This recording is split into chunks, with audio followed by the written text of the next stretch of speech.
అందరికీ నమస్కారం. ఒకే ఒక్క వ్యక్తి చేతిలో లేదా ఒకే సంస్థ చేతిలో పూర్తి అధికారం ఉంటే ఏమవుతుంది? చరిత్రలో ఇలాంటివి చాలా చూశాం కదా. అందుకే ఆధునిక ప్రభుత్వాలు అలా జరగకుండా చూడ్డానికి ఒక అద్భుతమైన వ్యవస్థను రూపొందించాయి.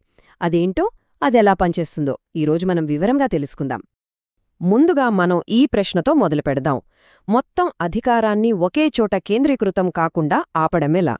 ఇది ఏదో చిన్న విషయం కాదు. ఒక స్వేచ్ఛా సమాజానికి ఇదే పునాది. ఎందుకంటే అధికారం అపరిమితంగా ఉంటే అది నియంతృత్వానికి దారితీసే ప్రమాదం ఉంది.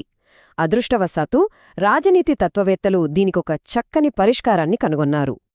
ఆ పరిష్కారమే అధికారాల విభజన సిద్ధాంతం. ఈ పేరు వినగానే మనకర్థమైపోతుంది. ప్రభుత్వానికి ఉండే అపారమైన శక్తిని మొక్కలుగా చేసి వేర్వేరు స్వతంత్ర సంస్థలకు అప్పగించడమన్నమాట.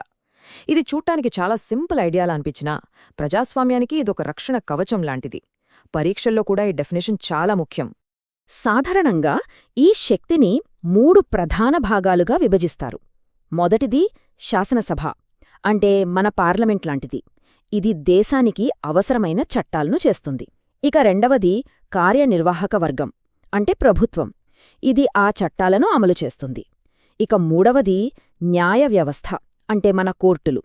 ఇవి ఆ చట్టాలు సరైనవేనా కాదా అని సమీక్షించి వాటిని వివరిస్తాయి. ఈ 3 స్తంభాలు వేటికవే స్వతంత్రంగా పనిచెయ్యాలన్నదే దీని వెనుకున్న అసలు ఉద్దేశ్యం. అయితే ఈ ఆలోచన ఏదో నిన్నమొన్నా పుట్టింది కాదు. దీని మూలాలు ఏకంగా ప్రాచీన గ్రీస్ తత్వవేత్తల రచనల్లోనే కనిపిస్తాయి. ఆ తర్వాత 17వ శతాబ్దంలో జాన్ లాక్ అనే తత్వవేత్త దీన్ని కొంచెం డెవలప్ చేస్తే 18వ శతాబ్దంలో ఫ్రెంచ్ తత్వవేత్త మాంటెస్క్యూ దీనికి ఒక స్పష్టమైన రూపాన్నిచ్చి ప్రపంచానికి పరిచయం చేశారు.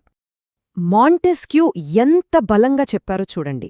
ఆయనేమన్నారంటే, చట్టాలు చేసే అధికారం, వాటిని అమలు చేసే అధికారం, వాటిపై తీర్పు చెప్పే అధికారం, ఈ 3 ఒకే వ్యక్తి చేతిలో ఉంటే ఇకక్కడ స్వేచ్ఛకు చోటే ఉండదు అని. ఈ ఒక్క వాక్యం చాలు ఈ సిద్ధాంతం యొక్క ప్రాముఖ్యతను అర్థం చేసుకోవడానికి.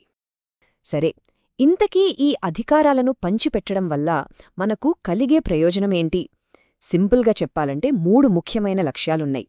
మొదటిది మనలాంటి సామాన్య పౌరుల స్వేచ్ఛను కాపాడటం. రెండవది ఎవరూ తమ అధికారాన్ని దుర్వినియోగం చెయ్యకుండా ఆపటం. ఇక మూడవది ప్రతి వ్యవస్థ తన పని తాను సమర్థవంతంగా చేయడం ద్వారా పరిపాలన మెరుగ్గా సాగేలా చూడటం.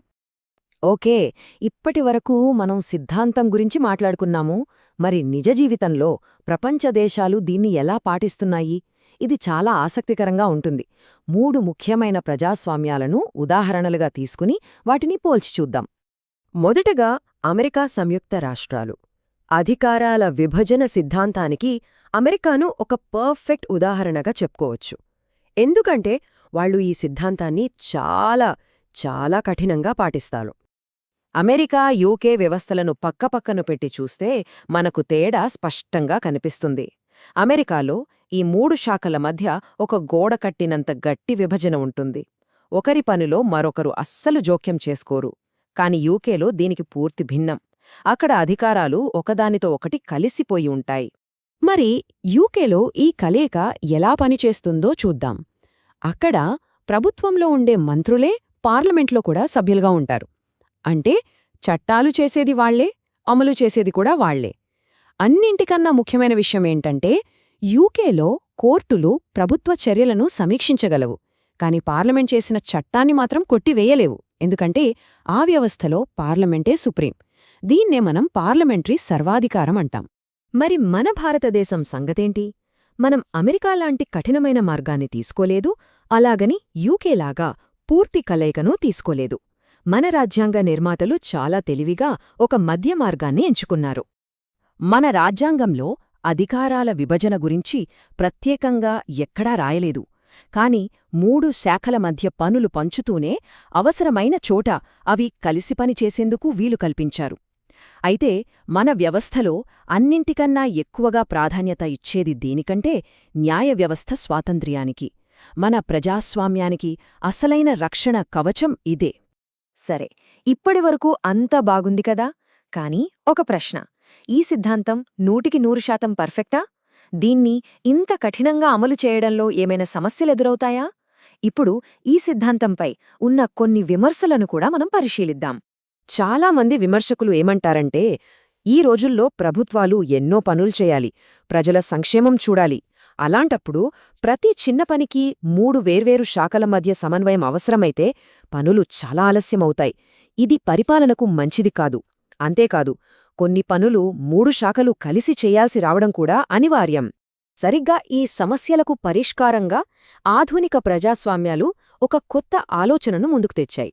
అదే నిరోధాలు మరియు సమతుల్యతలు, లేదా ఇంగ్లీష్లో చెప్పాలంటే చెక్స్ అండ్ బ్యాలెన్సెస్. దీని ప్రకారం ప్రతి శాఖకు మిగతా 2 శాఖలను అదుపులో పెట్టే కొన్ని అధికారాలు ఉంటాయి. ఇది ఒకరి శక్తిని మరొకరు బ్యాలెన్స్ చేయడం లాంటిదనమాట. దీనివల్ల ఏ ఒక్క శాఖ కూడా మితిమీరి ప్రవర్తించకుండా ఒక సమతుల్యత ఏర్పడుతుంది. ఇది చాలా చాలా ముఖ్యమైన కాన్సెప్ట్. కాబట్టి చివరిగా మనం ఈ ప్రశ్న గురించి ఆలోచించాలి. మన అసలు లక్ష్యం అధికారాలను గోడలు కట్టి వేరుచేయడమా, లేక ఆ అధికారాల మధ్య ఒకరినొకరు నియంత్రించుకుంటూ ఒకరినొకరు బ్యాలెన్స్ చేసుకునే ఒక చక్కని వ్యవస్థను నిర్మించడమా? బహుశా కఠినమైన విభజన కంటే ఈ డైనామిక్ సమతుల్యత సాధించడమే నిజమైన ప్రజాస్వామ్యానికి కీలకమేమో. దీని గురించి ఆలోచించండి.